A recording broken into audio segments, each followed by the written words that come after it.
Hello guys, welcome to dynamic tutorial से services YouTube channel. आज की इस वीडियो में डिस्कस करने जा रहे हैं क्लास 12 का अकाउंट्स का पहला chapter accounting for not for profit organisation, जिसको शॉर्ट में एनपीओ बोलते हैं और शुद्ध हिंदी में समाज सेवी संगठन। तो कोई भी समाज सेवी संगठन का अकाउंट्स हम लोग कैसे बनाएंगे, इस वीडियो में उसको हम लोग डिस्कस करेंगे। ठीक है, तो वीडियो स्टार्ट करते हैं। जितने भी ऑर्गेनाइजेशन होते हैं उनका दो मेन कैटेगरी किया गया है मोटिव के हिसाब से। पहला कैटेगरी में वो ऑर्गेनाइजेशन आते हैं जो मेनली प्रॉफिट मोटिव से काम करते हैं, और दूसरा कैटेगरी में वे ऑर्गेनाइजेशन आते हैं जो सर्विस मोटिव से काम करते हैं। प्रॉफिट मोटिव का मतलब जिन लोगों का मेन काम पैसा कमाना होता है। ये लोग पैसा कैसे कमाते हैं? सामान खरीदेंगे या बनाएंगे, उसका मार्केट में उसको क्या करेंगे, सेल करेंगे, सर्विस प्रोवाइड करेंगे, उसके बदले में पैसा चार्ज करेंगे। ठीक है, तो वो सब ऑर्गेनाइजेशन प्रॉफिट मोटिव के अंदर में आ जाते हैं। इसके अंदर आएगा sole trade business, partnership business, company या प्रोफेशन, जैसे चार्टर्ड अकाउंटेंट है, ठीक है, टीचर्स है, डॉक्टर्स है, जो सर्विस प्रोवाइड करने के बदले पैसा चार्ज करते हैं। तो ये सब हम लोग का प्रॉफिट मोटिव ऑर्गेनाइजेशन के अंदर आ जाएगा। ठीक, इन सब का मेन काम क्या होता है? गुड्स एंड सर्विसेज सेल करके प्रॉफिट कमाना। ठीक है, उसी उद्देश्य से इन लोग क्या करते हैं, काम करते हैं। और जितने भी प्रॉफिट मोटिव ऑर्गेनाइजेशन है उन लोग अपने अकाउंट्स डबल एंट्री सिस्टम पे मेंटेन करते हैं। डबल एंट्री सिस्टम जो हम लोगों ने एचएस फर्स्ट ईयर में सीखा था। ठीक है, डबल एंट्री सिस्टम स्टार्ट कहां से होता है? जर्नल से। सबसे पहले जर्नल एंट्रीज किया जाता है। जितना भी कमर्शियल ट्रांजैक्शन होगा, बिजनेस ट्रांजैक्शन होगा, सबका सब जर्नल रिकॉर्ड किया जाएगा। उसके बाद हम लोग लेजर बनाते हैं, सेपरेट सेट ऑफ अकाउंट। उसके बाद हम लोग ट्रायल बैलेंस किए थे अर्थमेटिकल एक्यूरेसी चेक करने के लिए। उसके बाद हम लोग फाइनेंशियल स्टेटमेंट बनाए थे, फाइनेंशियल स्टेटमेंट। तो फर्स्ट ईयर में जितना भी अकाउंट्स हुआ था वो प्रॉफिट मोटिव ऑर्गेनाइजेशन का अकाउंट्स हम लोगों ने किया था। फाइनेंशियल स्टेटमेंट में क्या क्या आता है? पहला ट्रेडिंग अकाउंट, जिससे ग्रॉस प्रॉफिट पता चल जाएगा। दूसरा प्रॉफिट एंड लॉस अकाउंट, जिससे एनपी नेट प्रॉफिट पता चल जाएगा। और तीसरा था हम लोग का बैलेंस शीट, जिससे ऑर्गेनाइजेशन का पोजीशन पता चलेगा कि फाइनेंशियल पोजीशन अच्छा है कि खराब है। ठीक है, तो ये तो गया हम लोग का प्रॉफिट मोटिव ऑर्गेनाइजेशन, और ये हम लोग का अकाउंटिंग सिस्टम हो गया। अब सर्विस मोटिव ऑर्गेनाइजेशन में मेनली वैसे ऑर्गेनाइजेशन आता है जिन लोग का मेन एम सर्विस प्रोवाइड करना है, आर्ट्स को प्रमोट करना है, कल्चर को प्रमोट करना है। ठीक है, एजुकेशन फ्री में प्रोवाइड करना है, हेल्थ सर्विसेज फ्री में प्रोवाइड करना है। उस तरह का ऑर्गेनाइजेशन हम लोग का सर्विस मोटिव ऑर्गेनाइजेशन के अंदर आ जाते हैं। ठीक है, तो इसके अंदर मेनली क्या क्या आता है? एजुकेशनल इंस्टीट्यूशन,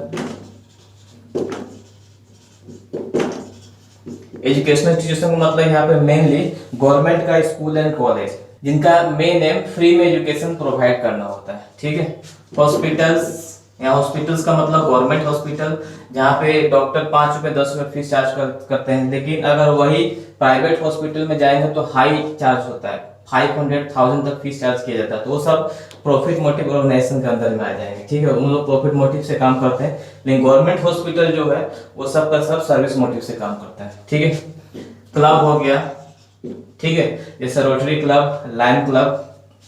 इसके बाद सोसाइटी हो गया, इसके बाद चैरिटेबल इंस्टीट्यूशन हो गया,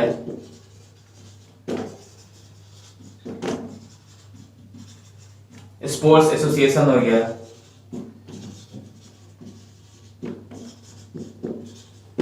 इन सब का मेन क्या होता है? सर्विस प्रोवाइड करना। ठीक है, समाज सेवा करना, पैसा कमाने के उद्देश्य से इन लोग काम नहीं करते हैं। ठीक है, लेकिन इस तरह का ऑर्गेनाइजेशन को चलाने के लिए भी पैसे का जरूरत है। तो आखिर पैसा इन लोग के पास आएगा कहाँ से? प्रॉफिट मोटिव ऑर्गेनाइजेशन पैसा कहाँ से अरेंज करते हैं? सामान सेल करेंगे, प्रॉफिट आएगा, तो इससे इन लोग के पास क्या आता है? फंड आता है। ठीक है, लेकिन सर्विस मोटिव ऑर्गेनाइजेशन को तो सेल करना है नहीं, प्रॉफिट कमाना है नहीं, तो इन लोगों के पास पैसा मेनली आता कहाँ से? इन लोगों के पास पैसा मेनली गवर्नमेंट से ग्रांट के रूप में मिलता है। ठीक है, दूसरा पब्लिक, जनरल पब्लिक जो डोनेशन देता है, क्लब है, मेंबर बना है, उन सबसे फीस लिया जाता है। स्कूल है तो स्टार्टिंग में जो थोड़ा बहुत एडमिशन फीस लिया जाता है। इन सब का मेन सोर्स ऑफ अर्निंग हो गया donation, charity, admission fees, government guard, ये सब हो गया। उसके बाद जो ये लोग पैसा कलेक्ट करते हैं उसको इन्वेस्ट भी करते हैं, तो इन्वेस्टमेंट का जो भी इनकम होगा वो भी इन लोग का एक मेन सोर्स ऑफ अर्निंग होता है। ठीक है, ये तो ये सर्विस मोटिव। लेकिन इन लोग अपने अकाउंट्स इस हिसाब से नहीं बनाएंगे, क्योंकि ये अकाउंट्स बनाने का मेन एम क्या होता है, डबल एंट्री सिस्टम का, प्रॉफिट कितना हो ये पता करना, पोजीशन अच्छा है कि खराब बिजनेस का ये पता करना। ठीक है, लेकिन इन लोगों का मेन एम तो प्रॉफिट कमाना है नहीं, तो अकाउंट्स भी प्रॉफिट मोटिव के हिसाब से नहीं बनेगा। ठीक है, इन लोगों का अकाउंटिंग सिस्टम बिल्कुल अलग होता है। Accounts of NPO. तो एनपीओ का जो अकाउंट्स होता है मेनली 3 कैटेगरी है। पहले रिसिप्ट्स एंड पेमेंट्स अकाउंट बनाएंगे। ठीक है, receipts and payment, receipt and payment जो बिल्कुल कैश बुक का सिमिलर होता है। रिसिप्ट एंड पेमेंट मतलब कैश बुक जो हम लोगों ने एचएस फर्स्ट ईयर में सीखा था। ठीक है, बस यहाँ पे नाम बदला है, काम वही है। कैश बुक में क्या करते थे, डेबिट साइड रिसिप्ट दिखाते थे, क्रेडिट साइड पेमेंट दिखाते थे। बिल्कुल हम लोग को रिसिप्ट एंड पेमेंट अकाउंट उसी बेसिस पे बैठाना है। अब रिसिप्ट एंड पेमेंट अकाउंट में एनपीओ दिखाते क्या क्या है, साल भर में अलग अलग सोर्सेस से जितना भी कैश कलेक्ट हुआ है वो सब रिसिप्ट साइड दिखाएंगे, और अलग अलग हेडिंग के अंदर जितना भी पेमेंट हुआ वो सब कहाँ दिखाएंगे, पेमेंट साइड। और रिसिप्ट जैसे डोनेशन कितना मिला, गवर्नमेंट से ग्रांट कितना मिला, एडमिशन फीस कितना मिला, सबका अलग अलग हेडिंग बनाया जाता है, समरी टोटल किया जाता है, और सब रिसिप्ट साइड हम लोग दिखाते हैं। मतलब ये समरी फॉर्म में बनता है, ऐसा नहीं कि हर दिन जो कलेक्शन हो रहा है उसको हम लोग यहाँ पे बैठा रहे हैं। सीधा मंथ इन द ईयर में जाया जाता है, साल भर में या मंथ भर में कितना डोनेशन कलेक्शन हुआ, चैरिटी है, वो सब रिसिप्ट साइड दिखा देते हैं। और पेमेंट में नहीं लोग खर्च कहाँ कहाँ होता है, चैरिटेबल एक्टिविटीज में होता है और मैनेजमेंट में होता है। कहाँ कहाँ हम लोग मैनेजमेंट में कितना खर्च कर रहे हैं, चैरिटेबल एक्टिविटीज में कितना खर्च है, वो सब हम लोग कहाँ दिखाएंगे, पेमेंट में दिखाएंगे। ठीक है, दूसरा अकाउंट इन लोग आता है income and expenditure account.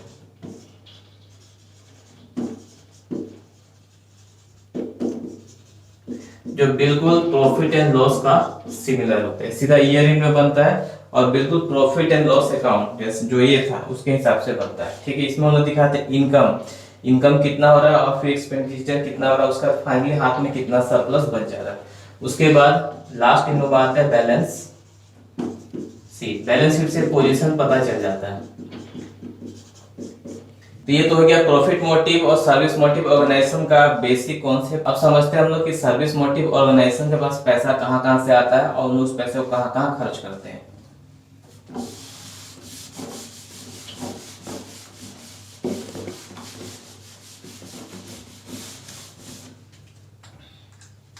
Sources, कहाँ कहाँ से पैसा आ रहा है एनपीओ के पास, और उस पैसे को हम लोग कहाँ कहाँ खर्च करते हैं। ठीक है, मेन सोर्स होता है गवर्नमेंट ग्रांट। गवर्नमेंट से पैसा मिलता है, और ये भी 2 तरह का होता है, एक कैपिटल ग्रांट और दूसरा मेंटेनेंस। 2 तरह का ग्रांट गवर्नमेंट से मिलता है। कैपिटल ग्रांट का मतलब जैसे बिल्डिंग बनाने के लिए पैसा आया, मशीन खरीदने के लिए, इन्वर्टर खरीदने के लिए पैसा आया। ठीक है, मतलब फीस एसेट्स एक्वायर करने के लिए पैसा आ रहा है। मेंटेनेंस ग्रांट का मतलब जो रोज का खर्चा होता है उसके लिए पैसा आ रहा है। दूसरा होता है डोनेशन, जो जनरल पब्लिक डोनेशन देता है इन सब ऑर्गेनाइजेशन को। डोनेशन भी 2 तरह का होता है, एक जनरल डोनेशन, जैसे किसी आदमी ने एक स्कूल को 10 रुपये डोनेट किया, पर्पस नहीं पता है कि उस पैसे को कहाँ यूज करना, उस तरह डोनेशन को हम लोग जनरल डोनेशन बोलते हैं। दूसरा स्पेसिफिक का मतलब एक आदमी एक स्कूल को 5 लाख डोनेट कर बोला है इसे कि इस 5 लाख से एक बिल्डिंग बनाना है। ठीक है, थर्ड होता है मेंबरशिप फीस। क्लब है, सोसाइटी है, उन लोग क्या करते हैं, अपना मेंबर से सर्विसेज प्रोवाइड करने के बदले हर साल कुछ पैसा चार्ज करते हैं। ठीक है, मेंबरशिप फीस भी 2 तरह का होता है, एक तो होता है एनुअल, हर साल पैसा लेना है, और दूसरा होता है लाइफ, एक बार पैसा दिया लाइफ मेंबर बना लिया। ठीक है, इसके बाद आता है हम लोग का लीगेसी।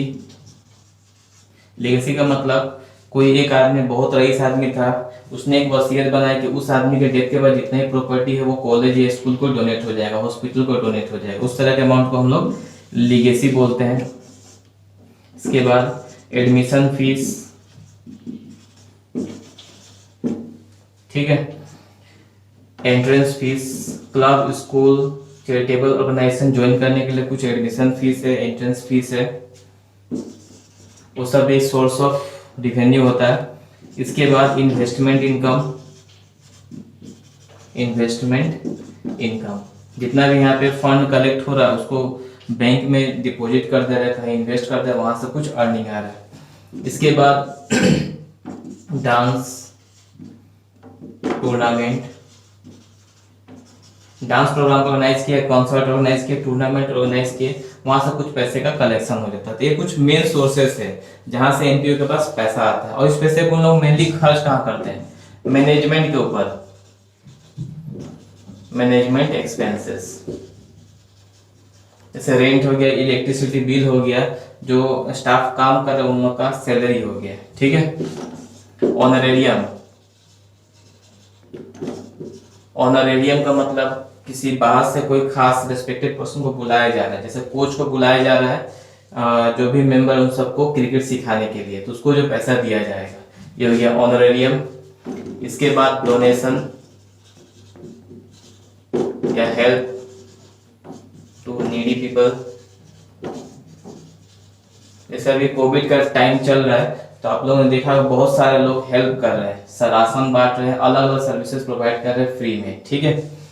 तो ये सब भी एनपीओ का काम होता है। पैसा उन लोग अलग अलग सोर्सेज से कलेक्ट करते हैं, उसके बाद उस पैसे को जरूरतमंद के पास पहुंचाते हैं, ठीक है। या स्कॉलरशिप दिया जा रहा है, जो टैलेंटेड बच्चे उन सबको स्कॉलरशिप दिया जा रहा है।